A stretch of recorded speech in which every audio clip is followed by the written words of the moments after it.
everybody! It's Jenny and Alex reporting again for Keep Art It for Bristol Vic Theatre. And tonight we've just come out of watching Reverberation. We'll talk more about what we thought in a minute, but just some quick details first. So this play has been written by Matthew Lopez, it's directed by Jack Say, and it's starring Ellen Tomlinson of the Outlaws and Polgart fame, of course. Also starring Michael Ahonika-Lindsay and Jack Gibson, who is a recent graduate. This is the European premiere of this play, and it's already making big waves. It's been highly recommended by the Telegraph and the Independent, and it was described in a sentence as sexy, funny, and hauntingly human. Just a quick note, also it is a 16+ show. It's got quite a lot of content warnings, including full nudity, very strong language, and also some trigger warnings. So yeah, without further ado, let's get into what we thought. Alex, do you want to go ahead? Yeah, it's a really powerful piece. Split into two halves. The first half was about an hour and 10. The second half was, 45 minutes, I think? Yeah, I think so, yeah. And there's only 3 actors involved. For the most part, just 2 actors, in fact. One of the characters kind of pops in and out with the narrative. But broadly speaking, it's a play about loneliness and companionship, I think, in the broadest context. Two people from disparate backgrounds meet each other just through living in the same apartment building, and the story develops from there. Yeah, right, finding that sort of element of connection when you're not necessarily expecting it. If you're the main character is very much isolating himself for various reasons. Obviously, won't be too many spoilers here. Go and watch the play if you want to know why. But yeah, he basically is very isolated, and yet he still finds this unexpected companionship in the form of these 2 very different people in very different ways. One thing I did think was very really lends itself to the story, the set itself and the light. Yeah, the staging was really, really impressive. So, as we mentioned, it's set in the apartment building, and you have a kind of cross-section of the floor that the main character lives on, and his roommate who lives above this guy. And kind of honestly, depending on where you're sat in the theatre, is largely going to dictate how much of the action you really see. I think if you're sat up in the upper of the theatre, what you more likely to see more of what's going on in second character.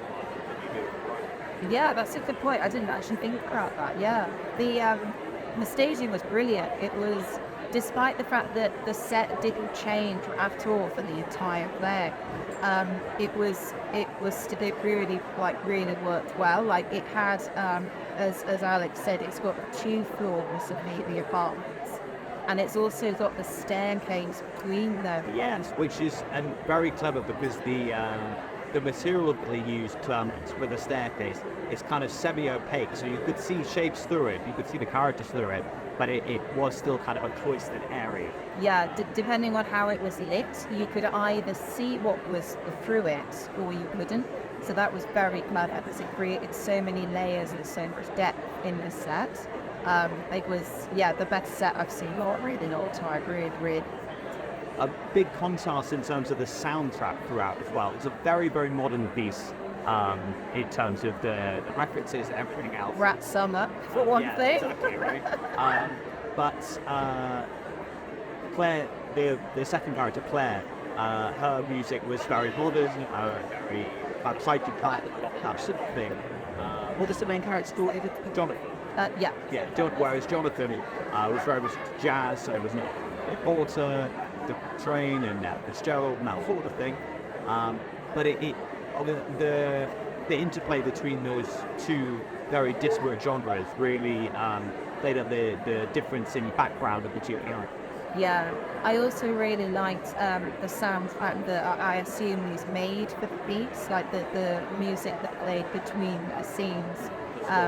The score. I mentioned this in the interval, but I really liked the way that basically there's a lot of time jumping in this play. It will be one day, and then very suddenly it will be a week, ahead in time.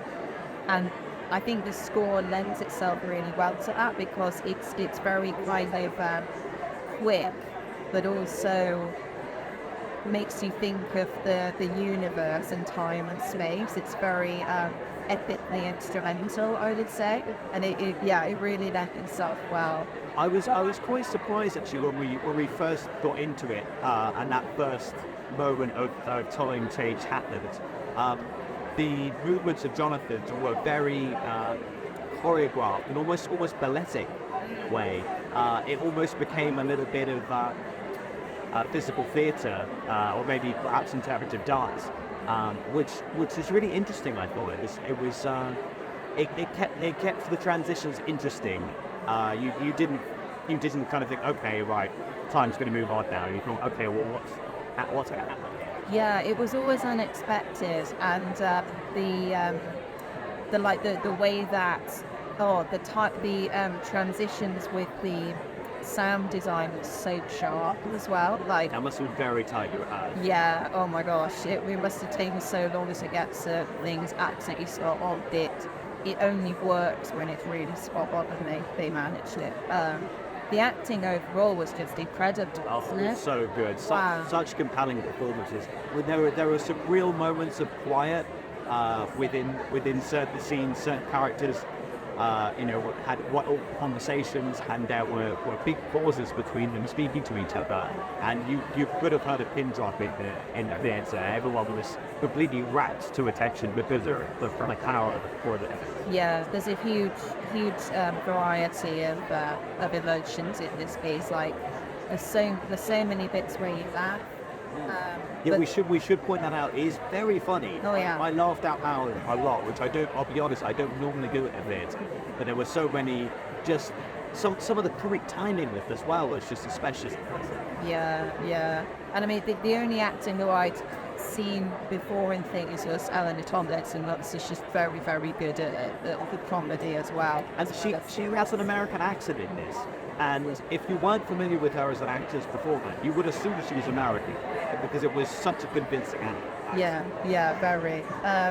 We've been talking for 7.5 minutes, so should we do some final thoughts? I really wanted to mention one thing, without it being spoilery, don't worry, but one bit that really struck me was when they had lighting projections of the shape of the staircase, which is like, 2 short flights of steps, and they projected that shape of the stairs onto all the walls, and that staircase is very, very anxiety inducing if you're a Jonathan, and it really struck me the way at this climactic point they projected the image of his staircase around him, because it makes you think that's got to be what his brain is doing a lot of the time. It's just thinking about this staircase, and almost like obviously I'm sure for anybody, if you've got something in your past that you ruminate on or causes you anxiety,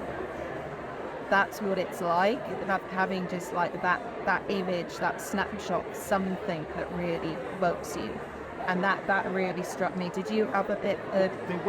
I was going to say on that point, the way that the stairs were projected, it was giving me big MC Escher vibes. I know that Escher painting, Crazy Stairs, is kind of the, typical Escher, but it really did make me think that moment happened. Yeah, absolutely. Yeah, it was very... For me, I think the moment that stood out the most was the opening scene. I won't say what happens in the opening scene, but it is very explicit. And it gives you an idea as to the kind of play you're going to be watching and the kind of themes that are going to be dealt with throughout the character. Yeah. And one of the things I really liked about that as well, the way that this theatre in particular, I would hope they do it in the other thing as well, like this play is touring around, right? Or did it play here? It will be touring around, but it's here. We'll give final details to you. But yeah, just that we all sat there in the audience as it were. Nobody came out and said, the play's about to start or anything. Just there was a very loud bang, blackout, then lights up and the play started, which I thought was a very effective way of making sure that everyone was paying attention straight away. We just need to mention when it's on. So it's actually on until the 2nd of November. So you've still got a lot more to go. If you want to come and see this play, thoroughly recommend it. Yeah, you definitely should. It's it's a very special piece, very well acted. It deals with a lot of deep themes, but you'll also get a great laugh out of it as well. Big spectrum of emotions. We've been Alex and Jenny, reporters for Key Baltic. We will be back for more, and you need to make sure that you're back for more. Please do make sure that you like and subscribe, and if you had a chance to see the play, then please leave a comment below and let us know what you thought of it as well. As always, we really appreciate each and every single one of you for it. Well, good night. See you again soon. Bye.